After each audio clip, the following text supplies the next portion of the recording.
Reports from the Committee on Rules and Legislative Administration. NISCA for the Committee on Rules and Legislative Administration, pursuant to Rule 1.21, designates the following bills to be placed on the supplemental calendar for Monday, March 10th, 2025. House File numbers 11 and 23 and Senate File number 1552. Calendar for the day. The first bill on the calendar for today is House File 13. The clerk will report the bill.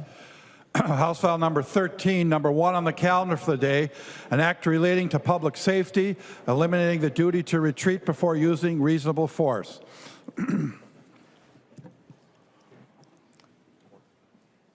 I recognize the author from Beltrami, Representative Bliss, who will explain the bill. Thank you, Madam Speaker. House File 13 was created in response to a recent Minnesota Supreme Court decision regarding the duty to retreat. Nowhere in the Minnesota statute 609.06 does it call for the duty to retreat. Those words are not in the statute. This was judicially created element of self-defense. That means the court took it upon themselves to insert this language into our statute. Not physically, but they use it on every court decision. While we continue to have the debate if we will require Minnesotans who are under imminent threat of death or great bodily harm to take valuable time in a situation where seconds can mean the difference between life and death, to look for a way to retreat before using force up to and including deadly force to save their lives. This is not that bill, folks. The courts have once again took it up upon themselves to expand duty to retreat to include merely the threat of force. Courts continue to overreach and insert language into legislation. Brief civics lesson here. Our Constitution sets forth 3 branches of government: legislative, executive, and judicial. The legislative branch, as you know, makes laws and writes laws. The executive branch enforces the laws, and the judicial branch interprets the laws. Nowhere does it say they can insert language into existing statute. This is left to the legislature. HF 13 is a very simple bill, and it states, and listen to this, folks, reasonable force may be used in resisting or aiding another to resist an offense against a person, regardless of whether the reasonable possibility of retreat to avoid danger exists. Now, for one thing, this will be the first time duty to retreat is in that statute. And reasonable force is left up to the judges and juries to decide. This is not a shoot first bill that you're going to hear tonight. This is reasonable force when someone is coming at you and just the mere threat of force. Justice Thiessen, who, as you know, is a former DFL Speaker of the House, he wrote in dissent, not only is the court decision divorced from statutory text and unprecedented in the United States, it also flies in the face of human nature. Justice Thiessen further pointed out, under this ruling, a woman walking home at night would not even be able to hold her keys between her fingers, a move that many people do as a deterrent to violence and as a means to defend themselves in the event of an attack. The ruling not only prohibits a woman from using her keys to fend off an attacker, she's expected to run away. But just holding the pointy end of your keys between your fingers would be illegal, as it would be considered brandishing a weapon. In the court case, a man was cornered in a train station by 3 individuals. They were surrounding him. They told him to get out of the camera view so they could slice his throat. He broke out a weapon, happened to be a very large knife, and held it in front of him, and yes, he brandished it to tell those people to get away from him. His life was just threatened. They were going to cut his throat. He had reasonable fear that his life was in danger. Supreme Court said that that was illegal, that he was brandishing a dangerous weapon before he retreated. He needed to retreat before he could break out that weapon for self-defense. He was found guilty of brandishing a weapon, so he went to jail for defending himself. Folks, this is a real simple bill. Very simple. Reasonable force. And reasonable force doesn't mean if you come at me with a pillow, I'm not going to open you up with a 9mm. Reasonable force means answering your attack with enough to stop your attack. And I appreciate a positive vote. Thank you. There are no amendments at the desk. The clerk will give the bill a third reading. Third reading, House File number 13. Third reading. Is there any discussion to the bill? I recognize the member from Ramsey, Representative Hollins. Thank you, Madam Speaker.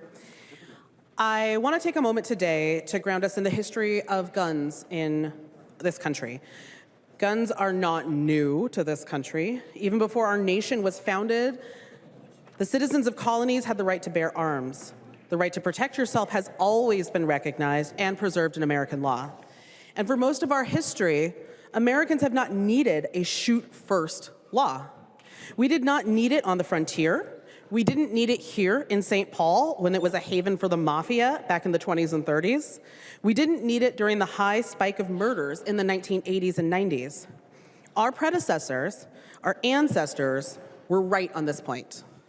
We do not need to make killing people easier. These principles are enshrined in American law and the common law that we define these principles in the legal concept of self-defense. Self-defense doesn't immunize you against the charge of murder, it defends you against the charge. A right to protect yourself, yes, but a duty first to minimize lethal harm. A recognition in the law that everyone's life matters, that even a killing in self-defense must be justified. An understanding that mere fear is not reason enough to kill. Our ancestors understood that if you make it easier to kill someone, people will kill more easily. I want to note that we also have the castle doctrine enshrined in common law in the laws of Minnesota, recognizing that when you are in your home, you have an absolute right to defend yourself. The home is the most sacred place in constitutional law, and there's a long-standing legal precedent defining it. Citizens in the state of Minnesota have always been protected by these doctrines. We do not need to expand this legal precedent. The end result of House File 13 is a world where aggressive cowards start fights they cannot win and are excused of the murder that their cowardice causes. We've seen it time and time again. Our predecessors would recognize the danger of these laws, that they are invitations for small, weak men to commit murder and claim defense. Trayvon Martin is dead, and his killer walks free because of laws like this. I see no reason to export that tragedy to the state of Minnesota. Shoot-first laws are a solution in search of a problem. There is no reason that we should make legally killing people easier. As a mom, as a lawyer, and as a legal gun owner, I absolutely cannot support House File 13, and I hope you can join me by voting no. Thank you. I recognize the member from St. Louis, Representative Johnson P. Thank you, Speaker. Rise to speak on House File 13 here. Over the last couple days, I've heard from a number of constituents, some for this, some against it. For those supporting this bill, a lot of the concerns that they raise is confusion around, if I have to retreat, what does that duty look like, and what that reasonable responsibility is. If and when they're going to try and make that decision to defend themselves or others. I respect those concerns. I think about my own family, and I think that there are possibly better ways to address this than what's presented before us here today. When I took my most recent permit to carry class, we spent a significant amount of time talking about this topic and what that duty to retreat looks like and how it could potentially and more likely be applied differently depending on who is in that situation. Now, I'm not quite as agile or as quick as I used to be. My duty to retreat probably looks different than Representative Carroll's over here who's got a busted up foot. And those are all things that have to be taken into consideration. And our instructors did a very good job of breaking that apart and making sure that the folks taking that course had an understanding of what they would be facing.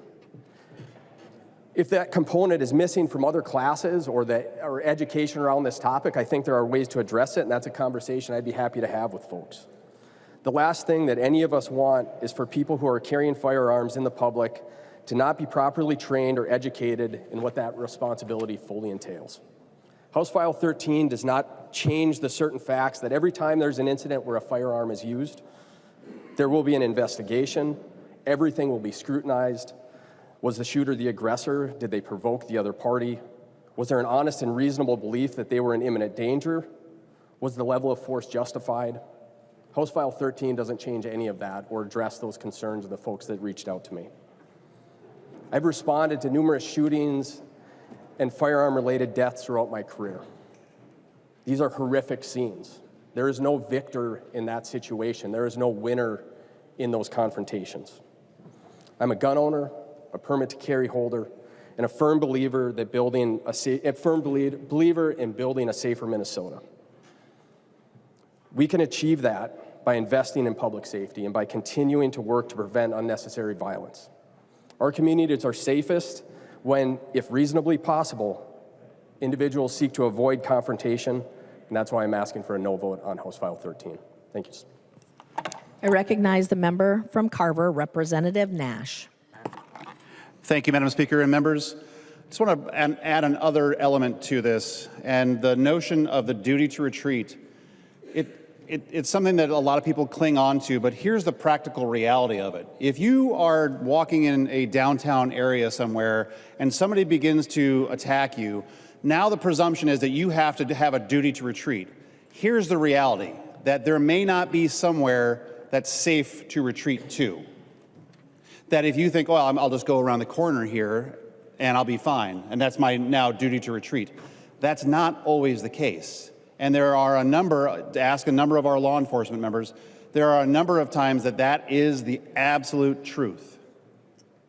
So the concept that you seem to be clinging to, that you have to do this thing that may or may not even exist, you could be putting yourself and your loved ones in a more dangerous position by going around the corner or going down the street or trying to cross the street. That is a reality that you seem to not want to acknowledge, but is very much the truth. I wholeheartedly support the Bliss bill. Please vote green. I recognize the member from Hennepin, Representative Frazier. Thank you, Madam Speaker. I just be clear, we do care about safety, but this bill isn't it. We care about investing in public safety. I don't understand why this is the bill that we have on the floor right now to talk about safety. Stand your ground or shoot first laws, they don't just modify self-defense. They fundamentally erode justice and escalate violence. These laws empower individuals to act as judge, jury, and executioner in mere seconds. Bypassing legal due process entirely. When combined with right to carry laws, they create a dangerous environment where armed individuals can provoke confrontations and then claim self-defense when those encounters turn deadly. The data is undeniable, and it shows that there are clear disproportionate outcomes. Homicides involving white shooters and black victims are ruled justified 5 to 10 times more often than when the roles are reversed. This isn't a coincidence. It's systemic bias codified into law. The notion of reasonable fear has already cost lives, from Trayvon Martin to Ralph Yarl, a young black teenager who was shot twice simply for knocking on the wrong door. These laws fuel modern-day lynchings, disproportionately targeting young black men while shielding those who pull the trigger. This bill sends a chilling message. Some lives are valued less than others. It weaponizes fear, granting some individuals the right to kill while denying others the right to exist safely. It deepens racial inequalities, placing communities of color at even greater risk. That's why my colleagues, along with myself, are saying we're going to vote no on this bill. I recognize the member from Cass, Representative Knudsen. Thank you, Madam Speaker. I rise today in strong support of House File 13. This bill reaffirms our fundamental right to self-defense. This bill eliminates the dangerous duty to retreat standard that's before using reasonable force in self-defense, which is a long overdue step in assuring that law-abiding Minnesotans are not forced to second-guess their instincts when confronted with danger. At its core, House File 13 is about restoring the basic principle that every individual has the right to protect themselves and others. In reality, the duty to retreat standard is really the run and hope for the best standard. In moments of crisis, when every second counts, individuals should not have to weigh legal technicalities while their safety or even their lives hang in the balance. Instead, Democrats voting against this bill want someone faced with danger or life-threatening attacks to run away and hope that they're faster than their attacker. Let's put this into real terms. Reality. Imagine a woman walking home late at night, gripping her keys between her fingers, and she hears footsteps behind her. Under current law, if she brandishes those keys defensively to deter a potential attacker instead of immediately running away, she could be arrested for failing to retreat. Members, that's absurd.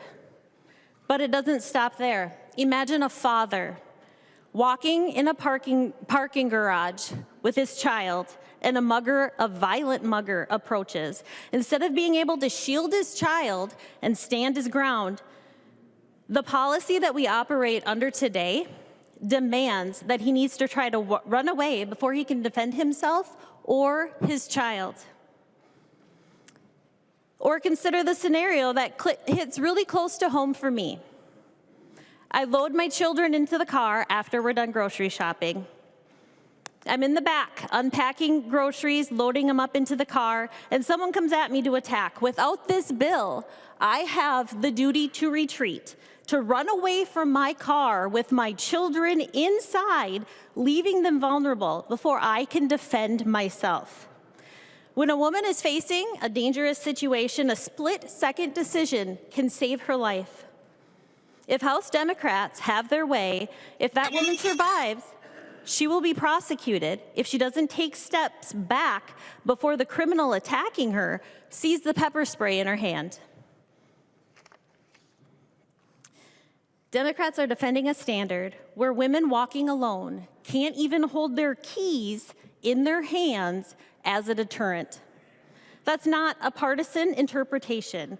That's the dissent from former Democrat House Speaker Paul Thiessen and former Walz General Counsel Carl Procaccini.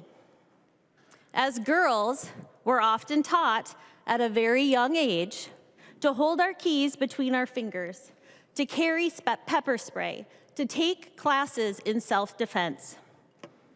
Today, Democrats are saying that instead of doing any of that, instead of using any of those tools, that you better just hope that you can outrun your attacker. The standard House Democrats are defending says that legally, you're better off surrendering than defending yourself. Women will be hurt if we allow this run and hope for the best standard to remain in place. And let's be perfectly clear. Any legislator who votes against this bill is voting to leave law-abiding Minnesotans defenseless. You are voting to embolden criminals. You are telling people of this state that their safety is a secondary concern. If you vote against this bill, you will have to answer for the innocent lives that you put in danger, for the victims who cannot defend themselves because the law tied their hands. You will have to explain why you chose to stand with criminals rather than protecting the people that elected you. A vote against this bill is a vote to make women victims instead of letting them defend themselves. A vote against this bill is a vote to criminalize self-defense. A vote against this bill is a vote against the safety of women walking to their car at night. And a vote against this bill prioritizes violent criminals over their victims. Let's send a clear message to Minnesotans. We prioritize the rights and safety of law-abiding citizens over the rights of those who want to do them harm. Please join me in voting for House File 13 and give victims of violent crime a fighting chance. Thank you, Madam Speaker. I recognize the member from Ramsey, Representative Pinto. Thank you, Madam Speaker. So Members, I've asked the pages to bring copies of House File 13 to Representative Knudsen, Nash, and the bill author. And I'd ask members, if you are in doubt, it's just a single page, so it won't take too much paper. If you're in doubt about what the bill contains, I'd really urge you to take a look at it. One really good thing about this is if you look at the line that's being added, 2.22, one of the lines being added, it actually contains the current legal standard right in there about the reasonable possibility of retreat to avoid the danger. So the reason that I've sent these copies around is that I feel like we're really losing track of what the bill actually does and kind of what the current state of the law is. So let's step back. Right now, the way that things work in our state under the law is that there is, as Representative Bliss's bill references, there's a requirement that if there is, if somebody's being aggressive to somebody else, if there is a possibility to avoid the danger, and by the way, a reasonable possibility to avoid the danger, then you're required to do so. As Representative Bliss acknowledged, and I appreciate Representative Bliss when you described the bill, it didn't go as far, you didn't go as far here as you did in committee, and I very much appreciate that. In the case, the one case that brought this bill to us in the first place, the Blevins case, that was a situation where, let's get into it a little bit here, where several people approach Mr. Blevins, and he is threatened, and he pulls out a machete. He's threatened, fair enough. But the court opinion makes very clear that at that point, he can in fact leave the scene, and he chooses not to. He chooses then at that point to threaten those folks with a machete. Now, Justice Thiessen makes a point, and I think a good one, that there's a question there that if it's a threat to use force, then in fact, how should we think about that on the duty to retreat? Majority says, well, in fact, we think that this person should have retreated. Justice Thiessen says, well, I'm not so sure. And Representative Bliss was acknowledging that in the court opinion. That is not the bill that you're putting before us, Representative Bliss, though. That's not what this bill does. This bill says you can use that machete, you can use that knife, you can use that gun, regardless of whether a possibility to avoid the danger exists. And members, I think we're getting a little bit tripped up on the word retreat. It sounds pretty weak, doesn't it? Sounds like the thing you don't want to do. Please put that word out of your mind. Just look at Representative Bliss's bill and use the phrase, avoid the danger, and remember the word reasonable. I'm not going to ask my friend Representative Nash to yield, but if you're walking along the street and you're being threatened and there's no safe place to go, there's not a reasonable opportunity to avoid the danger. If you are by your car with your children, Representative Knudsen said, and somebody's threatening you and you cannot get your children and you out of there safely, that's not a reasonable possibility to avoid the danger. And by the way, if you can get your children and you out of there safely, what are you doing pulling out a gun or a knife and getting into a confrontation? Get out of there with your children. That's what the law says to do right now. And if you vote yes on this bill, what you're saying is, no, I want to expose my children to greater danger when there is a reasonable possibility to avoid the danger. So members, if you need to, put the word retreat aside, but replace it with a word that I think you'll agree that means the same thing, which is to avoid the danger. If you can reasonably avoid the danger, do so. So why do we make a distinction between the threat situation and the use of force? Well, if you're waving a machete, nobody gets touched in that, okay, that's a bad enough situation, scary enough situation. But members, what this bill covers is the use of force. Guarantee this goes into place, just by definition, more force is being used on more people when the people using the force could have avoided it. More people hurt and more people dead because of this bill passing. Members, and I do want to acknowledge, if we think about the case, I described the circumstances where that person was being threatened by several people on that, in that area and pulled out the machete, some discussion. I do want to say, though, I would not base your actions on that particular case. This person, when he pulled out the machete, he had the machete out and waved that machete for a full minute.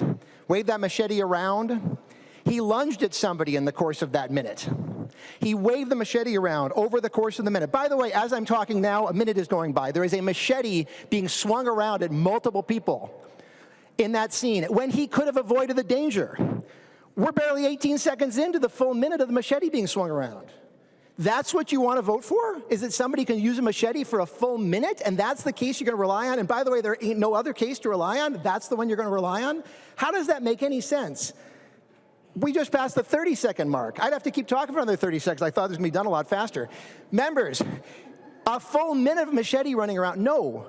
Avoid the danger if you can, if it's reasonable. Representative Nash, Representative Knudsen, if you can avoid that danger and it's reasonable to do so, you should. If you cannot, if there's no place to run, defend yourself. Absolutely. Absolutely. The rest of us stand with you in that. If you can avoid the danger so somebody doesn't get hurt or killed, please do that. We just hit the 60-second mark of when the machete would be swinging around in people's faces and was swinging around per the court opinion. Members, we do not have a safe retreat epidemic in America. We don't have that. We have a gun violence epidemic in America. Children die in our country at a greater rate from guns than any other cause, with the exception of infants, which is a whole different problem. But all other children die. The most frequent cause of death for children in our country is guns. Members, do not encourage more use of guns in situations where we could reasonably avoid the danger. Don't encourage the use of knives, of machetes, when you can reasonably avoid the danger. Don't make our state less safe, make our state more safe. Vote against this bill. Thank you, Madam Speaker. I recognize the member from Ramsey, Representative Moeller.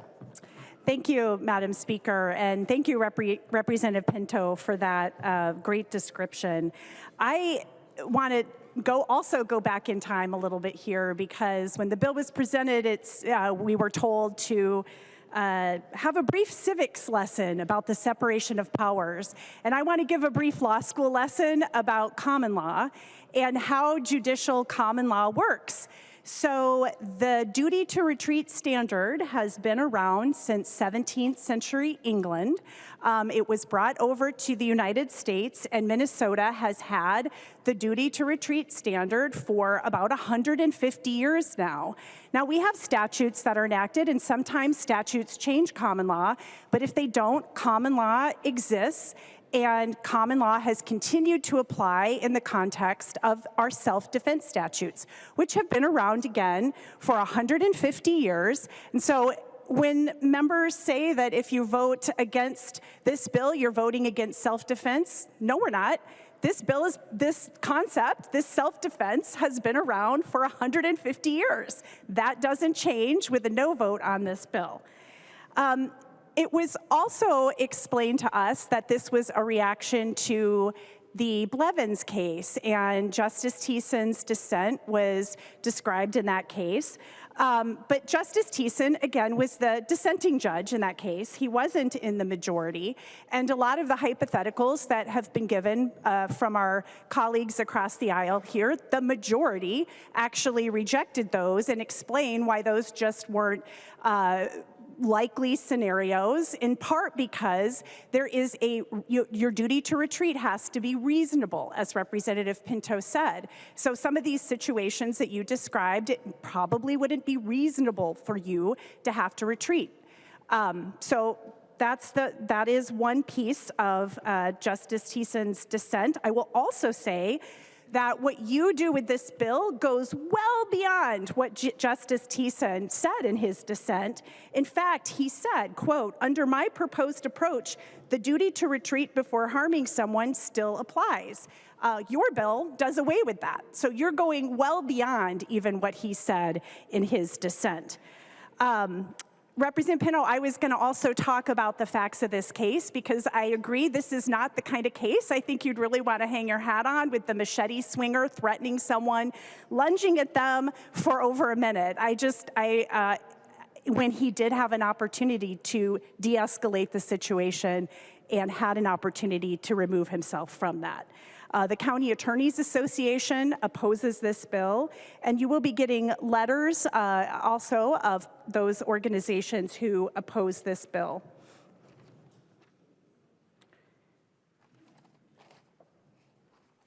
And so just in closing, members, this is a terrible bill. It makes Minnesotans less safe. It increases the likelihood of gun violence, gun deaths, and racial disparities. And for all of those reasons, everyone here should be voting no. I recognize the member from Anoka, the Majority Leader, Niska. Thank you, Madam Speaker and members. House File 13 is about protecting the basic right of every Minnesotan to self-defense, a right inherent to our humanity as well as an orderly society. As we've heard, this bill is necessary because of a Minnesota Supreme Court decision from last year that undermines the self-defense of every law-abiding Minnesotan.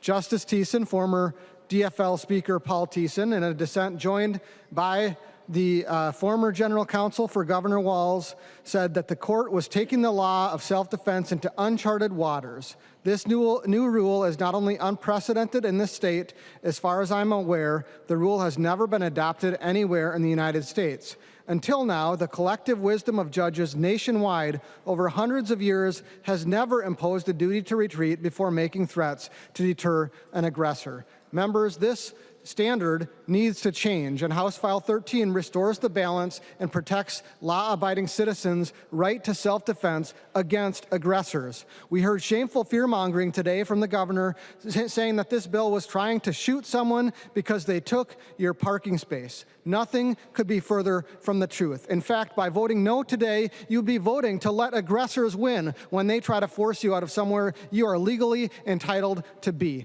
That's what the duty to retreat means in this context. That's not the right decision. That's not the right direction for Minnesota law. Instead, House File 13 restores balance and clarity to self-defense law and ensures that every law-abiding Minnesotan can't be prosecuted for defending themselves and others. Members, vote green. I recognize the author of the bill, Representative Bliss. Thank you, Madam Speaker. You know, in listening to the discussion today, it's almost like we were discussing a bill that was introduced 2 or 3 years ago. This and every argument I heard over there was discussing the old standard, the stand your ground standard, which, by the way, it was in common law, but it wasn't implemented in Minnesota's law until 1983 by the Supreme Court. And again, Representative Pinto pointed out that the law right now says you must retreat. No, I'm sorry, Representative Pinto, it does not. Nowhere in that statute is the duty to retreat. Nowhere. That is a court-imposed rule, not legislative-imposed rule. So it's their reading of it. What this bill does, it's in response to the court adding on to the duty to retreat to allow a person to not allow a person to use the threat of force. And yeah, I got to correct a couple things you said, Representative Pinto. Not necessarily correct, but clarify. Yeah, he swung the machete around for 3 minutes and lunged at somebody that was coming at him, one of his 3 aggressors that were coming at him. Yes, he lunged at him and it came back. And the only reason they backed off and he, after it was de-escalated, he walked away. It ended the right way. I also want to just clarify a little bit. Again, it's reasonable force. If somebody takes my parking lot, I can't break a gun out and shoot them. Come on, Governor, use your mind. That'd be a good one. So I just want, the courts have always said that the perception of an object as a threat by the alleged victim or witnesses can be a determining factor if the object is perceived to be a dangerous weapon and used in a threatening manner, it may be considered one by the courts. It's important to note that even everyday objects can be considered dangerous weapons if they're used in a manner that meets the above criteria. For example, a broken beer bottle, a car, or even a pair of hands. Representative Steer is not in the room right now, but have you ever seen the size of his hands? Those are dangerous weapons. If they can be used to cause harm or death. And yeah, guess what? They could. And again, folks, it's just common sense. Yes, the old standard, not written but judicially imposed, says you have a duty to retreat. This bill says you can use reasonable force before the duty to retreat. It does not say you can shoot somebody for taking a car or spot or anything. It has nothing to do with firearms. This bill is in response to the Supreme Court overstepping the bounds again, inserting new precedent into law saying that you cannot even defend yourself with a dangerous weapon before trying to retreat. Vote green. Thank you. The clerk will take the roll.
The clerk will close the roll.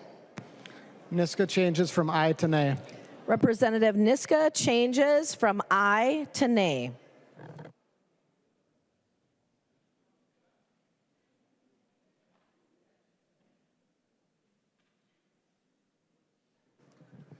There being 66 yeas and 66 nays, the bill does not pass. Representative Niska. Thank you, Madam Speaker. I move to reconsider and request a roll call. Representative Niska has moved to reconsider. A roll call has been requested. I see 15 hands. There will be a roll call. Any discussion? Seeing no further discussion, the clerk will take the roll.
The clerk will close the roll.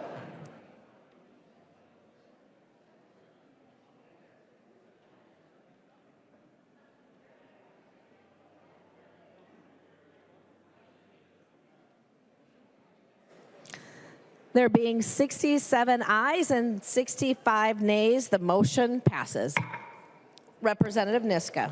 Thank you, Madam Speaker. I move that House File 13 be laid on the table. Representative Niska has moved that House File 13 be laid on the table. This is a non-debatable motion. All in favor say aye. Aye. Those opposed say nay. Nay. The motion prevails.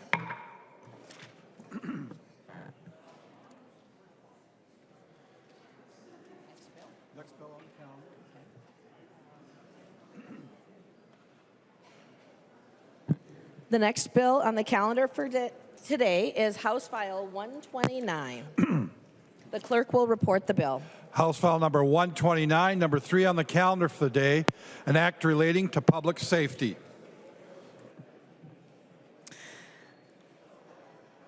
I recognize the author, Representative Repinski from Monona, who will explain the bill. Madam Speaker and members, thank you for hearing my bill, House File 129.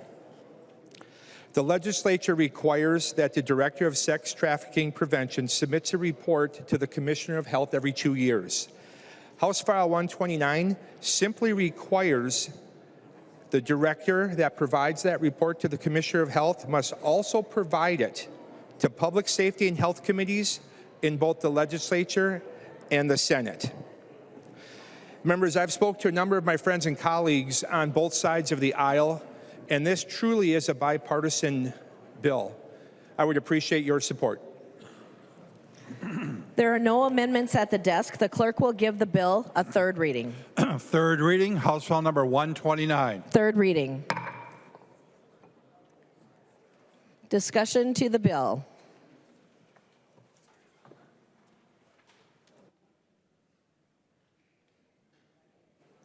I recognize the member from Dakota, Representative Hanson J.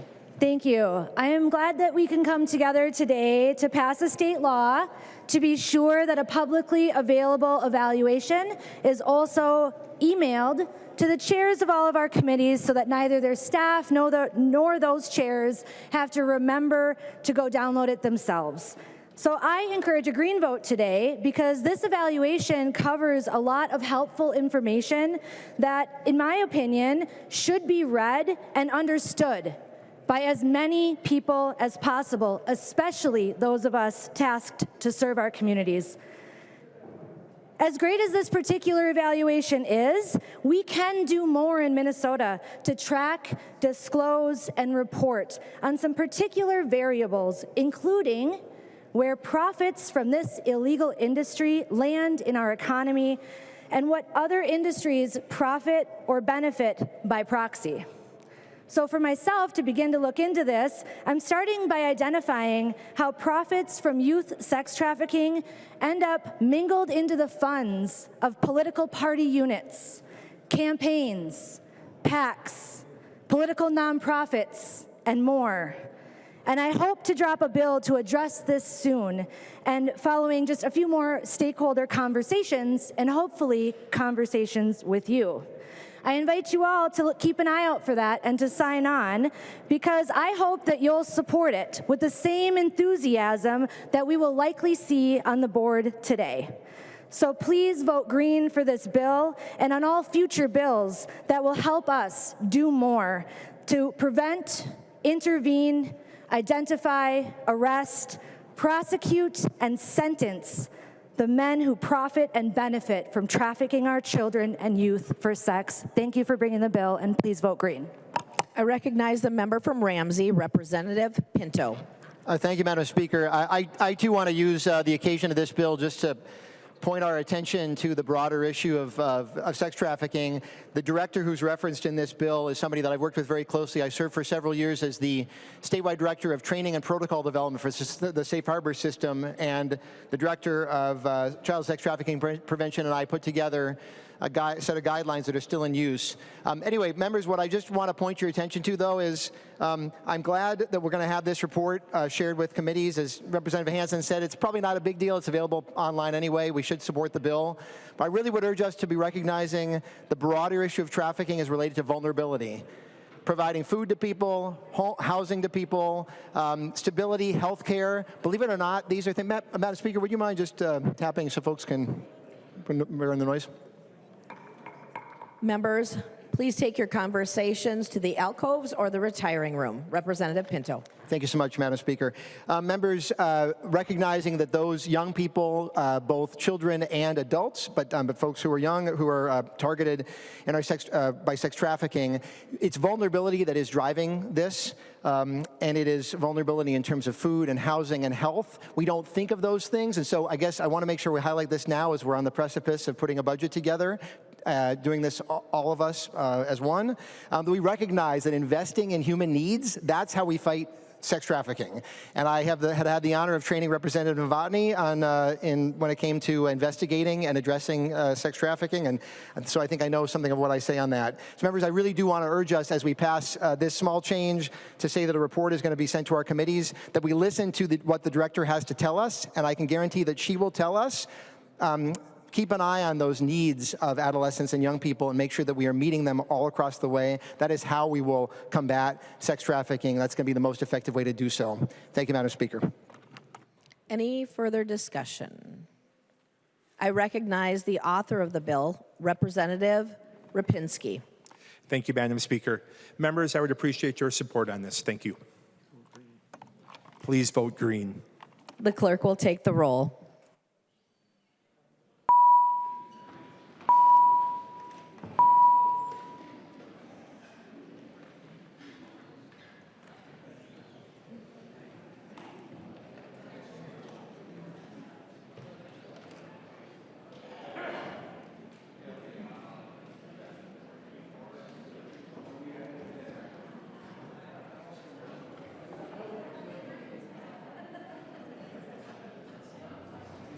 The clerk will close the roll.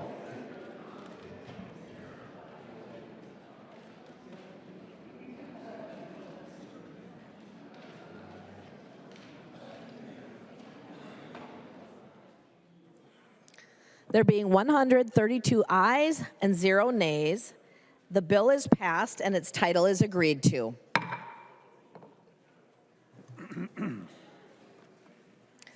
The next bill on the calendar for today is House File 286. I recognize the author of the bill. The clerk will report the bill. House File number 286, number 4 on the calendar for the day, an act relating to public safety, the first engrossment. I recognize the author of the bill from Stearns, Representative Perryman. Thank you, Madam Speaker. Madam Speaker and members, House File 286 authorizes local governments to conduct a national criminal history check for applicants who are applying for massage or adult entertainment business license.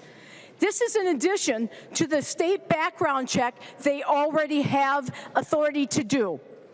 HF 286 is needed because sex traffickers who come from outside Minnesota to our state and set up sex trafficking business that poses as a legitimate massage business. That is unacceptable. A few years ago, there was a massage parlor in my territory of Waite Park that's in my district. The city of Waite Park did not find any issues when they did the state license background check. But, however, if the city would have had access to the national background check information I'm proposing, they would have found that applicants were part of a multi-state sex trafficking operation. I have a news story that's on this trafficking business that's being handed out, along with a lot of support letters from other organizations. Sex trafficking operations are not confined to my area, and I think you'll all agree to that. It's an issue that is statewide.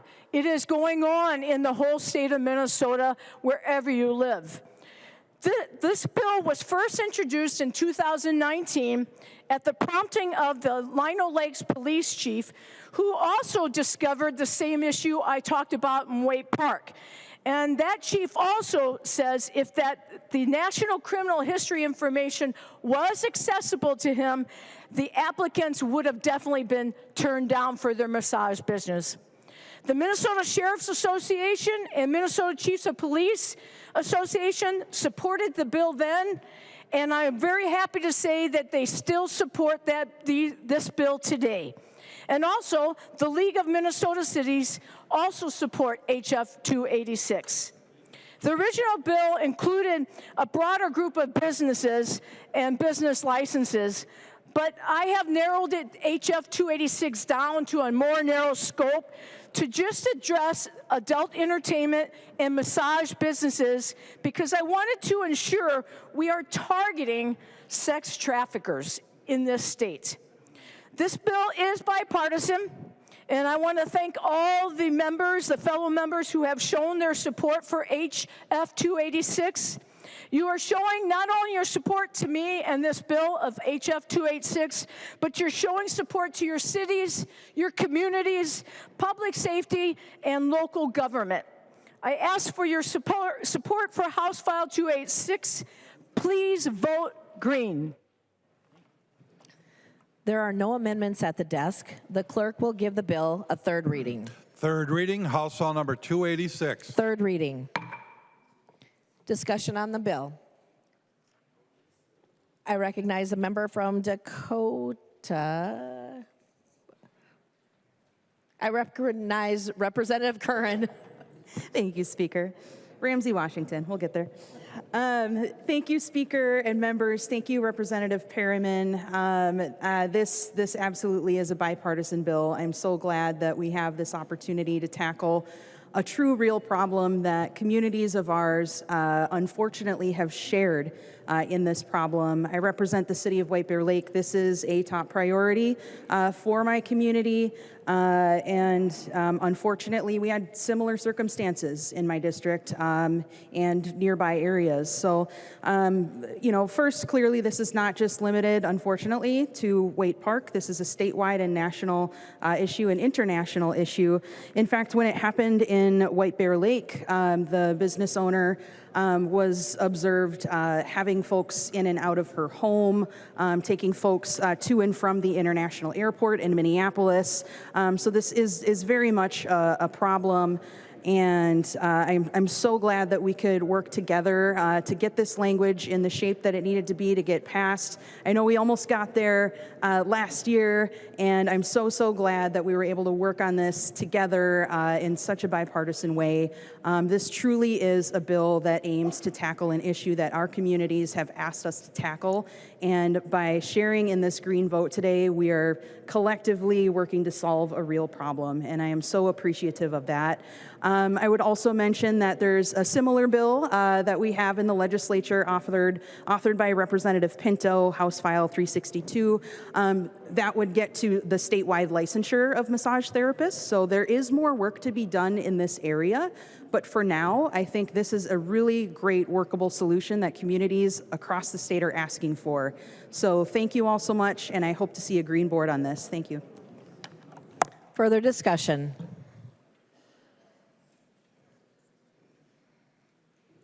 I recognize the author of the bill, Representative Perryman. Thank you, Madam Speaker and members. It is a great bill, and it's very great to see that it's a bipartisan bill, and it will help a little bit at least to stop the bad actors that are trying to get into Minnesota to start these businesses, and they are not welcome into Minnesota. So thank you, and thank you for your future vote. Vote green. The clerk will take the roll.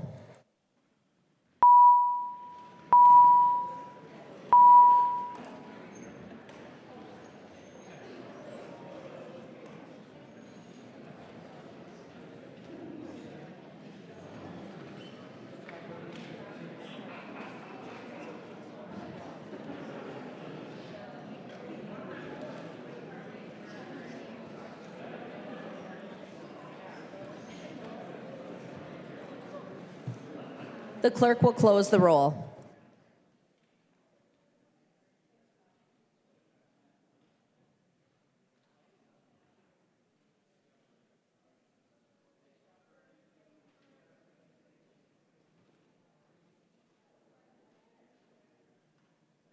There being 132 ayes and 0 nays, the bill is passed and its title is agreed to. The next bill on the calendar for today is House File 123. The clerk will report the bill. House File number 124, number 2 on the calendar for the day, an act relating to public safety, the first engrossment. I recognize the author of the bill from Dakota, Representative Berg. Thank you, Madam Speaker and members. We'll just round this out with another bipartisan bill. Interestingly enough, last night I had an unexpected and beautiful exchange with someone very close to one of Burnsville's fallen heroes. And it reminded me that when we do really good things here, it has an impact, whether we ever hear about it or not. This bill, though it is mostly a technical bill, putting some clarifying information into statute is a really good thing. After the tragedy in Burnsville just a little over a year ago, our community received an overwhelming amount of support and kindness to help provide resources to the families of the fallen and our police and fire departments. Our city came to realize that gift laws for local governments do not address this unique situation, making it difficult to accept and distribute these gifts to the intended recipients. This bill would authorize gifts to public safety officers under a narrow set of circumstances in the event of a line of duty death of a public safety officer. This bill would also authorize the city to fundraise and expend funds for funeral or memorial services for public safety officers killed in the line of duty, including travel to a national memorial events for fallen public safety officers within a specified time frame. Some of you got to hear directly from Burnsville's police chief and fire chief during committee, and while we certainly hope that this doesn't happen to any other community, the bill is written broadly enough to apply to local government should any experience something like this. There are no amendments at the desk. The clerk will give the bill its third reading. Third reading, House File number 124. Third reading. Discussion. I recognize the member Representative Whitty. Thank you, Speaker. Thank you, Rep. Berg, for the opportunity to work together to bring this forward for our first responders and communities that they protect and serve. Today, we stand together as one voice for those who put their lives on the line to protect our communities. When a police officer, firefighter, or paramedic makes the ultimate sacrifice, their family, friends, and brothers and sisters, or fellow brothers and sisters, are left with a void that no law can truly fill. But what we can do, what we must do, is ensure that those left behind can receive the gratitude and the support that the people of their communities in Minnesota wish to give. This bill is not about politics, it's about people. It's about recognizing the deep loss felt when a hero falls and allowing the communities to come together in mourning, in respect, and in solidarity. It's about honoring sacrifice, not with words alone, but with meaningful acts of kindness. The people of Minnesota support this initiative. They want to support their families and colleagues of our fallen heroes, and today we have the opportunity to ensure that we can do so. Let us set this bill with bipartisan spirit it deserves, because when tragedy strikes in any one of our districts, we simply step up and do the right thing. This bill is the right thing to honor the heroes of such tragedies who give the ultimate sacrifice. Thank you, Rep. Berg. I recognize the author of the bill, Representative Berg. Thank you, Madam Speaker and members. And Representative Whitty and I, as we've worked on this bill and had many conversations, we agree that this is not a partisan issue, it is a human issue. In just a few short weeks, Burnsville's public safety officers and hopefully some family members will travel to DC to see their brothers' names added to the National Memorial.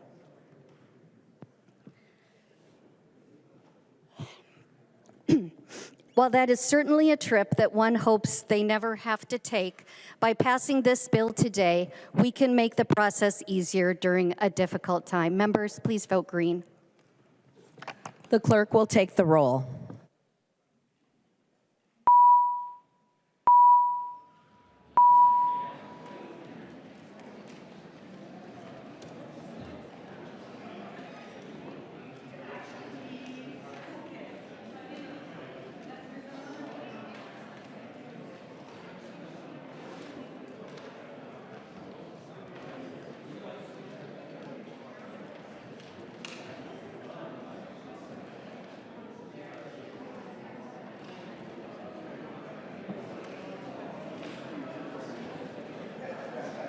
The clerk will close the roll.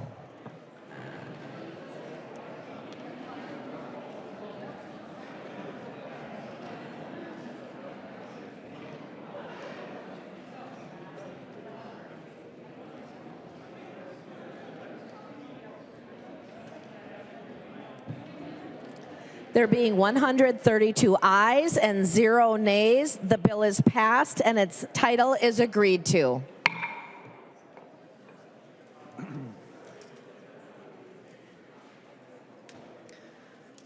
Motions and resolutions. There are copies of the non-controversial motions at the House desk and online. If there is no objection, we will take action on these motions first. Hearing no objection, the motions prevail.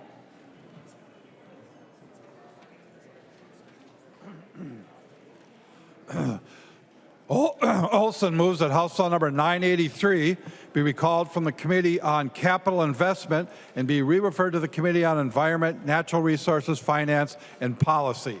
I recognize the member from Martin, Representative Olson. Thank you, Madam Speaker. House File 983 is in regards to the local road wetland replacement program. If we get it into environment, it can get a hearing, and then we'll send it to capital investment for it to be funded. Thank you. Any discussion? All those in favor, aye. Opposed, nay. Motion prevails. Cagle moves that House Law number 1360 be recalled from the Committee on Higher Education, Finance, and Policy and be re-referred to the Committee on Transportation, Finance, and Policy. I recognize the member from Anoka, Representative Cagle. Thank you, Madam Speaker. That is my motion. House File 1360 is a bill relating to my Empowering Small Communities program that was funded out of the transportation budget last year, and that's where we intend to fund it again this year. And so I've spoken to both Chair Rarick and Chair Koznick, and they are fine with the motion. Thank you. Any discussion? All those in favor, aye. Any opposed, nay. Motion prevails. Purcell moves that House Law number 1992 be recalled from the Committee on Environment and Natural Resources, Finance, and Policy and be re-referred to the Committee on Legacy Finance. I recognize the member from Rice, Representative Purcell. Thank you, Madam Speaker. This is to re-refer House File 1992 from our Environment Committee, where a bill just got referred, and instead be put into the Legacy Finance Committee. I've spoken to one of the chairs who is good with it, and I see the other chair, and I'm assuming that he's good with it too. Thank you, Madam Speaker. Is there any discussion? All those in favor, aye. Opposed, nay.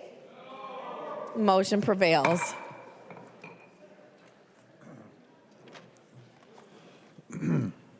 Rarick introduces House Concurrent Resolution number 1, a House Concurrent Resolution relating to the Regent Nomination Joint Committee.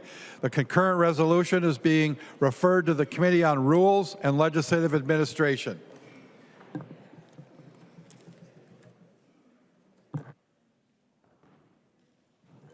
Announcements. I recognize the member from Hennepin, Representative Robbins. The House GOP Fraud and Agency Oversight Group will meet right after this, just briefly, so in the caucus room. Thank you. Further announcements? Representative Torkelson. Thank you, Madam Speaker. The Republican members of the Ways and Means Committee will meet immediately following Representative Robbins' meeting in the caucus room. Representative McDonald. Thank you, Madam Speaker. Point of personal privilege? Or I'll just make an announcement. Thank you, Madam Speaker. Announcements. It's not my first rodeo. 1 week ago today, the Watertown Mayor High School champions, wrestlers, became state champions, AA state champions for the first time. Watertown Mayor, my old hometown, and the coaches were Coaches of the Year, Billy McDonald and Mr. Becker, 2025 AA state champions of wrestling. So I had to give a plug for Watertown Mayor and my cousin Billy McDonald, the Coach of the Year. Congratulations, Watertown Mayor's wrestling team. Thank you, Madam Speaker. Representative Niska. Thank you, Madam Speaker. I move that when the House adjourns today, it adjourns until 3:30 p.m. Monday, March 10th, 2025. Representative Niska moves that when the House adjourns today, it adjourns until 3:30 p.m. Monday, March 10th, 2025. All those in favor, aye. Any opposed, nay. Motion prevails. Representative Niska. I move that the House do now adjourn. Representative Niska moves that the House do now adjourn. All those in favor say aye. Those opposed, nay. The motion prevails, and the House stands adjourned until 3:30 p.m. Monday, March 10th, 2025.